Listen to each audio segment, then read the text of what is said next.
Shh. He's sleeping. Now, this right here used to be my grandfather, and I'm here because I'll never forget what he said to me just moments before he perished.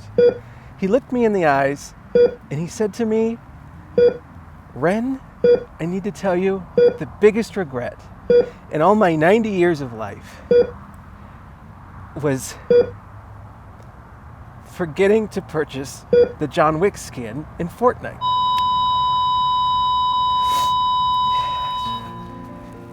And that hit me incredibly hard because, well, I've never purchased a microtransaction or skin of any kind from any game in my entire life. But I mean, can you blame me?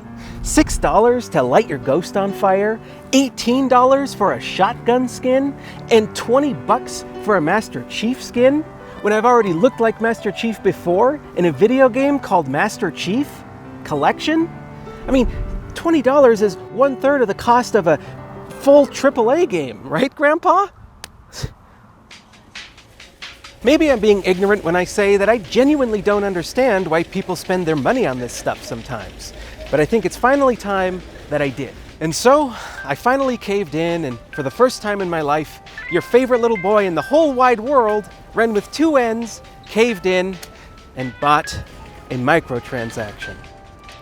Yeah, and not with the money I get from my Patreon, which all goes right back into this channel, but instead with my very own money that comes right back out of this channel. Look at that, 2,800 V-Bucks. Oh, okay. What's the most amount of V-Bucks you've had? I don't even know what those are, so. Oh, I don't know either, to be honest. As I browsed this store, I was surprised at the tinge of excitement I felt at the notion that I was doing something new. Guess I'll go with Deadeye, kind of a Casanova of the crypt. That's about $20, $15. Wow, and it's that easy to just spend it. But even more so, I was excited to show off my new skin to the underprivileged and unwashed youth of the Fortnite landscape. Hey, Junior, what do you think of my skin? Pretty cool. Yeah, pretty cool. I like your skin. It's very cool. It looks nice. What made you want to get that skin you got there? Oh no. This is my son's account. This ain't even my account. I only use it because this email. I don't have it on my other account. How much money would you say you've spent on skins? I used to play a lot more, probably like $80. Too much. Too much, yeah? Too much, I think it's a fair observation. Do you feel shame from that, or do you think it's benefited No. you? No, I mean, I like it. So, how would you feel if this game had something like established titles? Like titles, like you wear title, like titles you wear. No! Established Titles is a project based on a historic Scottish custom where landowners are referred to as lords and ladies in English. And they are today's sponsor. I don't know. A title pack will get you at least 1 square foot of land on a private estate in Scotland. They do not, however, allow you to be buried there. You know, your purchase also comes with a certificate which features a unique plot number on it, with which you can see the location of your land. And it's way cooler than a camo skin. What? You can also have them put whatever name you want to on here. I had them put the name Carter because I planned on doing a movie review of the Netflix movie Carter, but then I decided not to do that, so now this just says Carter. But what's cool is after buying it, you can officially change your name to Lord or Lady and have that put on your credit card. So you could say Lord Junior the Killer on your credit card. Yeah, sounds cool. They plant a tree with every order, and they work with great charities like Trees for the Future, One Tree Planted, One Tree Hill, The Birds in the Trees, Grounds for Treason, Trees-Its, and Treeso Burrito. Those are some pretty good charities. Established Titles actually makes for a great last-minute gift. And they're actually running a massive sale. But also, if you use the code RR10, you can get an additional 10% off your purchase. So go there to pick up some land. Oh, shit. While it was nice to have a new skin, I still didn't feel that it was worth my money, as that excitement that I had from getting it soon wore off with time. But I did get a deeper understanding of skins throughout the process. See, there's this rush of dopamine that hits when you buy something new. It can also be nice to show appreciation to a game that you've been playing for weeks by buying something from it. Skins can be a great way for people to express themselves. And they can be great conversation starters, which can then lead the conversation to something much deeper. Look at these two buddies. Hey man, have you seen my new Master Chief skin? Why, yes, I have. Matter of fact, I'm looking at it right now. I also have that same skin, or at least I used to, back when I played Halo. But even if a ton of other people have the same skin as you, studies show that simply buying it still makes people feel unique, as you've made a real-life choice that has impacted your gaming experience. Now, if you're using Lara Croft, this lets me know you're a pub stomper.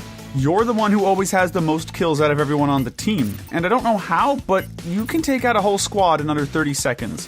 While they don't have an effect on gameplay, buying skins does have a psychological effect, as people have reported that they do feel more confident in certain skins. Do you feel like certain skins make you feel more confident as you play? Maybe a little bit. Does it make you feel more confident to wear that skin? Kind of. It's also just kind of fun to collect stuff. And as your collection grows, your investment in the game grows along with it, which gives you, and more importantly, your friends a reason to log back into the game, bringing you guys together and potentially keeping the friendship alive that much longer.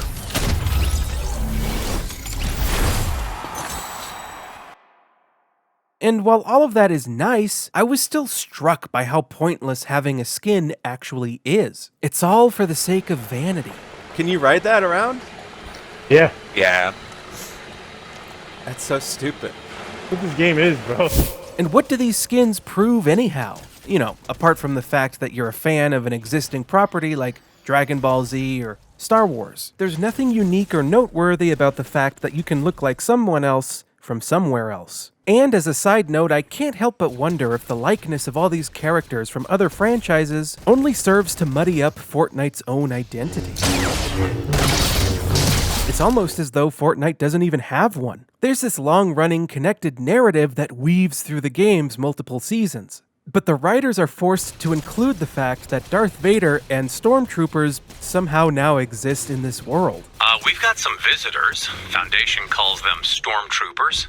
I call them also stormtroopers. It's very strange.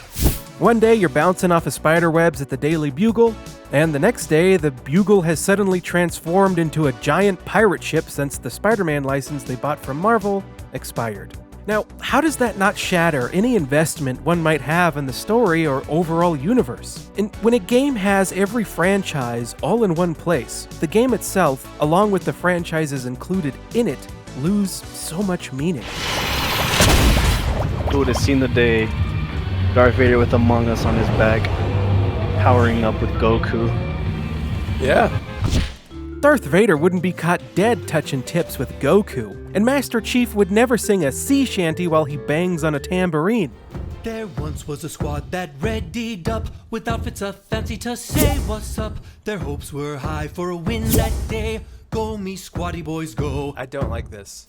These are not really the characters we've come to know and love. Instead, they are only a visual representation of them. So I guess in a sense, that is Fortnite's identity. It sells itself out to or purchases the rights to any property that's willing to be in the game, regardless of how it might impact the Fortnite universe. From what I can tell, it seems to be a new form of marketing. Alternatively though, you know which game actually did skins kind of perfectly? You'll never guess it? It's VR chat, baby. It's helped by the fact that VR chat doesn't really have an identity. The game's sole purpose is to encourage people to socialize. I'm on the edge of just accepting it and becoming horny. Oh my fucking god. Skins are a huge part of the ecosystem here. This is the truest form of self-expression a video game can provide. You can be any character from any property, or an altered version of a well-known character. There's a snake in my boot. You can have attachments like working guns. It's tough to put this one in your mouth. You can turn your hand into a fly that also makes a buzzing sound, which you can use to mess with people. The skins here genuinely change how you interact with the game. And if you're not happy with any of the skins at your disposal, well then just fire up Blender and create your own skin in there, which you can easily import back into the game. I think the skins in VR chat hold far more meaning than the skins in any other game. Although I do see how unlocking something like the Darth Vader skin could provide meaning to some, because it's living proof that you put in the time and work required to hit rank 100 in the Battle Pass this season. You kinda had to earn this. But apart from that, there's nothing beneath the surface of these cosmetics. It's all skin deep. Because you really didn't earn your Vegeta skin through gameplay, you just bought it with your own money. Now, imagine if there were super special skins that you could unlock by completing high-skill challenges, like winning 5 solo matches in a row. Or maybe just getting a kill with a sniper rifle from 200 meters away. Something that proves that you've accomplished something. Something to be feared.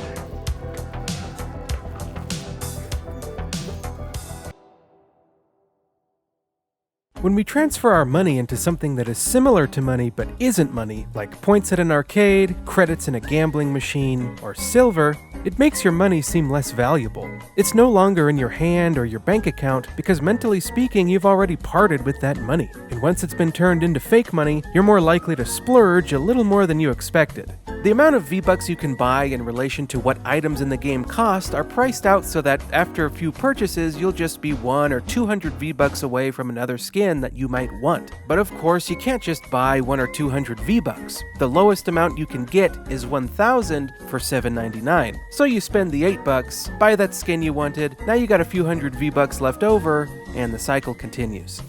This was the very basis of the lawsuit that was filed against Epic Games, which was settled out of court last year for $26.5 million. That, and the fact that Fortnite saves all of mommy and daddy's debit card information, making it all too easy for little Timmy to spend $15 on a Spider-Man skin. And I guess parents do have a right to be concerned because skins appeal to children way more than they do to adults. But we all know that, right? It makes total sense that a kid would get more out of a skin, because when a child buys something like a Spider-Man skin, in his imagination he has become Spider-Man, especially if he's swinging around the map with a grapple hook. But then that made me wonder, what does a 30-year-old who is free of mental illness get out of buying a skin? Why did you buy this Chun-Li skin, and what did you get out of it? I get to dance on little kids that have no money, as her. She also has a fat butt. I do think that the economy of skins can be manipulative as well, as most of these live service games will have skins that are only available for a limited time. And if you don't scoop it up right now, it'll be gone forever. And this makes us feel like we need the skin, when in all actuality, we really don't. And man, sometimes going for these skins can be quite a chore. Like, I'm only at level 58, but I'm tired of playing Fortnite. Yet I gotta keep playing if I want to get everything out of the Battle Pass or get my money's worth. But I know this grind all too well. And with that thought, I've had a realization. Because in a sense, I have been chasing after cosmetics throughout a majority of my gaming career in the form of achievements. I mean, when you think about it, Gamerscore is essentially just a cosmetic, right? It's a worthless number that you spend a ton of time trying to make bigger so that your profile looks cooler. 500,000 Gamerscore is proof that you've played a lot of games. The Darth Vader skin is proof that you've made it to level 100 and played a lot of Fortnite. I mean, what's the difference? Well, you know, besides the fact that Gamerscore is living proof that I've accomplished some seriously difficult tasks throughout several games. But the general idea is the same. Unlocking achievements gives you some dopamine, they're fun to collect, they can boost your confidence, and they can be great conversation starters. So I guess I completely understand the appeal of skins now. They're still not really for me, but they're just one of gaming's simple pleasures. While they can be manipulative, pointless, and sometimes downright scummy, skins do bring people together and allow them to socialize, feel better about themselves, and overall just make people feel good. Isn't that just special? I'll see you guys in the next video. Bye-bye.